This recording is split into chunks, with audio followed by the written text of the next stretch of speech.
I'm here to introduce our forum guest tonight and to ask him a few questions. You probably heard that Kevin Lyman is our guest, and he started the Warped Tour in 1995, and this is their 23rd year, and they will be here in New Orleans this summer.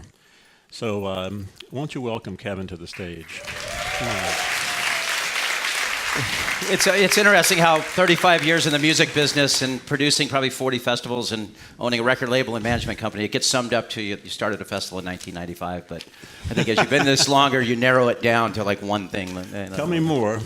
I figured it out. It's about 35 years in the music business. I started out as a production stage manager in college. I did a lot of things that would probably get most students thrown in jail, throwing 5 bands, all the beer you can drink, 5 bands, $5 in a fraternity backyard. And when the beer ran out, we bailed out the back door and came back and paid the fraternity.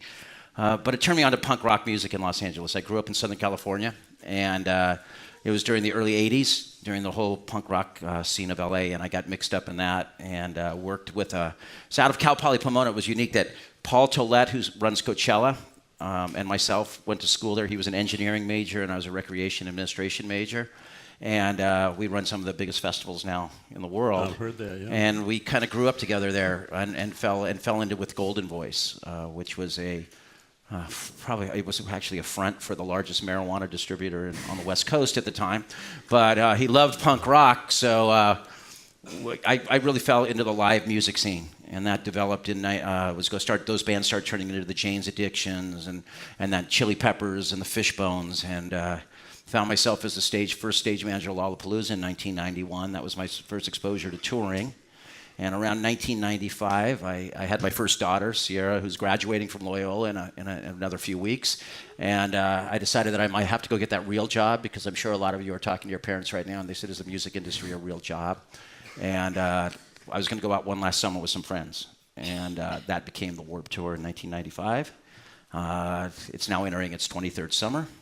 Since then, I've been a manager, and I was a horrible manager. I managed bands like Less Than Jake and the Ataris and H2O, and I was really bad management. I was great on the big picture, but not great micromanaging. As managers, you find that you become a glorified babysitter a lot of times, and I was really bad at that. I like big picture. Helped found a record label called Side One Dummy Records, so I signed bands like Flogging Molly and Go-Go Bordello, Better Sounds Clash, and a lot of bands that were based on, like, I wanted people to leave a live concert with a souvenir to remind them. Every time you hear Flogging Molly sign, you feel like you're getting doused with a Guinness over the top of your head, So sold records that way. And started a lot of other festivals, Mayhem, Taste of Chaos, mostly traveling, touring festivals. Went into the country world early on, and my claim to fame in country was Florida Georgia Line was my barbecue band, and I paid them $500 a show to haul my barbecue around right before they broke. And at this point now, I'm moving into, we still continue the Warped Tour. We're rebranding the Warped Tour as I just licensed, we just took over a festival in Japan we just announced, Mexico. We've got a cruise leaving out of New Orleans here for that little set of bands, 25 to 40-year-olds that might love Good Charlotte and Sum 41, Simple Plan, and a lot of those bands are going to go on a cruise. But I turned that into branding other products now. We just sold a brewery. We started a lifestyle brewery called St. Archer Brewery in California. I'm working with Haley Williams on a hair dye company now called Good Dye Young. So doing a lot of branding with artists right now on helping them, because I think if you're going to be an artist in this world now, you have to diversify yourself into many ways to be able to continue doing what you love.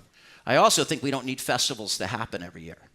I think we can take time off from festivals, and if you keep it going. So I didn't do It's Not Dead for 2 years. I just announced it last Friday with Rancid and Dropkick Murphys, and I'm bringing all the UK punk bands, the Buzzcocks, and all these bands on a Saturday afternoon in California, and it's off to a good start. So I think we need more niche one-day festivals specific, and I think there's a lot of those coming. The big 3-day festivals, a lot of them are in trouble, especially in the country world. What happened to Bonnaroo? Bonnaroo, I thought Bonnaroo was kind of bulletproof. I thought, had anyone been to Bonnaroo? Had anyone used to go to Bonnaroo like 2-3 years ago? If I'm wrong, you guys just tell me, but Bonnaroo is all about that camping culture. The experience of camping, and they didn't charge you guys to go to camp there. It was like you went there and camped, and it was as much about the camping as the music. The music had to fit. I thought they curated that festival pretty well for a while. But Live Nation came in, bought the festival, decided they had to monetize, and they went right to the camping and monetized camping. And I think camping turned people off right away. They charge for They camping. charge for the camping. They changed the model that works so well. Now they're trying to fix it by the lineup, but they tried to throw in U2 this year, which I don't, U2, if that was the only place they were playing in North America, but they're playing 40 other shows, it would have been cool, but who wants to go to, U2? And now this week they've announced they're going EDM. They're building a stage. They're going to do dance and EDM. It's sad because Bonnaroo was one I thought that was really curated well. I thought it was run well. I thought that, and I think they were in real trouble. Well, so EDM is off except for certain destination festivals. Yeah, EDC does great when it's a destination. When you go to Vegas, everyone goes to Vegas. You go crazy. Or some of these ones, Electric Forest. But who wants to go to an EDC show or in downtown LA? I know they're starting to. They've never really turned into a great touring artist or a touring business. It's becoming a niche destination, just like that. Niche justice. You have to go experience Vegas. You want to go experience certain things. But there's still a lot of work in the festival world. Right? Festival work. There's more work in this business. That's the growth. If I knew back 23 years ago, I probably would have put a moratorium of 4 years on the Warped Tour, just like a degree. I would have said, you could work on this tour, but I expect you to go off into the world and do other things. I want them to go out because now there's so many people that have worked on this tour that are out there running festivals and taking the mentality that I hope I put in there. Because I've worked in the worst situations and the best situations in the music business. At least this is the one that I believe is a community. So it's great to see people moving up into doing great things out there. On one question going back, you were talking about the future of streaming. The future of music might be, recorded music might be streaming, but all the streaming platforms are losing money. Yeah, and that's to me what's scary, and that's where we have to kind of break this business down. Are the major labels? I think they're just pop makers. They're like a high flying stock. All they care about is pop. You notice the same 20 bands are the top four. They're working the same artists. They're not developing artists. They're taking a big chunk of money. We have to break that conduit down. So Spotify, and I talk to a lot of these companies, why aren't you making the deals directly with the artists? Why aren't you A&Ring the future? You could make a much more lucrative deal for the artist and yourselves. What do you need this for? What do you need these labels as an intermediary? Because Pandora's losing money, Spotify's losing money. Unless someone buys SoundCloud. They're going out of business, right? SoundCloud is very close to being out of business. What's going to happen to you guys? Where are you going to go get? I mean, let's say today, and that's a question. Maybe someone. What happened if all those services just went away today? Would it kind of bum you guys out a little? So where do you get music? That's going to be the thing. Are we going to go back and we've got to really. Technology is getting smarter. They're hiring more people that understand the culture of music right now. So there's going to be opportunities for you in that world. They're not looking just at tech people to work there. They need people that understand our culture. We are a different culture of people. You have to have some gypsy blood in you. You have to have a little bit of a free spirit to be in this business. So there's opportunities for you guys in schools. Look in those directions with those companies. I think they're going to start hiring their own A&R teams. They're going to start looking at artists and making direct deals with them that are more lucrative for the artist and say, you know what? We're going to go spend some money against you. We're going to work with you. We're going to test you out. We're going to see how we can do this. We're going to have a development program. If you start to connect, we're going to start getting you into the proper playlist and move you up against those artists directly. Maybe sponsor, maybe put out our own tours, our development tours. So there could be a world there. I know that I've talked to a lot of these people. They're starting to understand that they need to do that because they're going to have to figure out their revenue models. They can't keep raising the prices to you guys as consumers, or someone also starts. I think we're going to have to. I think they're going to start developing their artists so they can retain more of the revenue. Because right now the gatekeeper in the middle is taking a chunk, and what are they doing? They're taking too big of a chunk. Yeah. So entrepreneurship is a big part of your recommendation for young people as well, right? Yeah, I mean it's a wide open platform for you guys. You don't have to necessarily. There's so many, like I'm saying, all these new things are coming up every week. Stay current, you guys. It's really important, and I know it's hard, in your days of studying and stuff. But you guys should know about some of these new companies that are popping up. It's on the cover of Wall Street Journal Business today. These are the things you have to stay, because if I was going to go out into the workplace right now, I'd really start seeing, because it comes so quick. I mean, I know that I have to learn it each day because I work out of fear and desperation being 55 years old. I know I can't get a job in America. I read the paper there too. I read that section. So I have to stay current and stay up there and try to connect all these dots for people as well as myself. What blogs do you read?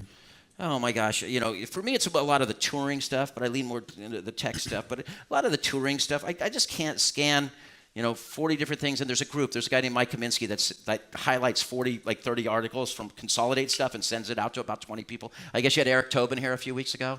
He's a really smart guy, and he'll send things. So everyone just changes articles. I tend to get mine because of probably my age and demographic. I get a lot of it from the Wall Street Journal or New York Times or things like that, where they're kind of reading those like micro tech blogs on music and things and then they'll just cut and paste and send it to a group of 20 people, and then we can look through them.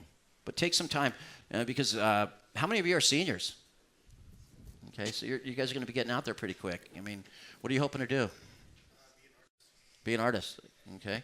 So hopefully some of these tools will help you, be that artist, because that idea of just going out there and getting signed these days is a whole different world, It seems like that a lot of the students are looking for internships, and so they're doing the traditional things about trying to get them. Do you have any? I would not go to a major label and do an internship. I think you're wasting your time. What about a major business like Live Nation or Live Nation? Absolutely. I think you can. They're doing a lot of things. Most of the people I know that go to Live Nation, young, there's lots of you can see the broad picture of the business. You can see what's going on. So I don't think that's a problem. I think if House of Blues is doing an internship and you want to go into production, at least they're doing lots of shows. But I felt this energy to the country, and I also said, we need to get back to bands that stand for something. So, it's okay because we got away from bands. They didn't know how to stand for something. They were so nervous about social media. Dangerous. They were so nervous about standing up for anything online because they were afraid of someone saying something bad about them. They just didn't stand for anything. So this lineup we've got is pretty. It's not like pro one thing or another, but there's going to be a lot of things to discuss because a couple of years ago I just went to everything I do has to have a music, philanthropy, and education component. So we always looked at Warped, and I thought maybe 95 if Warped didn't work I'd go be a school teacher, and then so we're gone back full circle that Warped Tour can be the largest classroom in America in some ways. We reach about 500,000 kids every summer on the road. About 50,000 people walk out of there involved in some sort of nonprofit charity or have gotten involved in the local community. Like 10% of the people come in overachieve. The other 90% run themselves in the sun into oblivion and get a sunburn and have fun. But the 10% go back into their communities and continue our missions of our canned food drives, our blood drives, all the things that we've been doing for many years. So I'm really excited about some bands. A band you guys might want to check out if you're involved in women's rights and women's issues is War on Women. Shauna is a great speaker and a great, going to be fantastic to have on the road. You can't do a show that you want people to discuss without having Anti-Flag. I'm glad to bring bands back like that this year. I just want people to discuss. It's not. I think that's what we have to do. They always say that anytime there's turmoil in the country, it's a great time for punk rock and punk rock songs. And this will be the third time that I've had the Warped Tour out when a country's in a political turmoil in some ways. So there's not necessarily politics. It's not politics, but you got to stand for something. Yeah. Whether it's we work with a group called A Voice for the Innocent because I realized that they've cut counseling out in so many schools to help people with these issues. When I find out that an average school has 2,000 students and there's one or two counselors trying to help teens with issues, with services in the area, and then we all of a sudden we pass out local cards for sex abuse, for drug abuse, any kind of issue you might have in your local community. We're just trying to be an advocate for the community so you have some resources and leave some sort of footprint behind.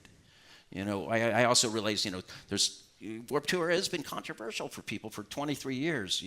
Some people hate it and some people love it, and that's what makes you successful in life if you attack these issues head on. Give Kevin a big hand. Thank you guys. Good job.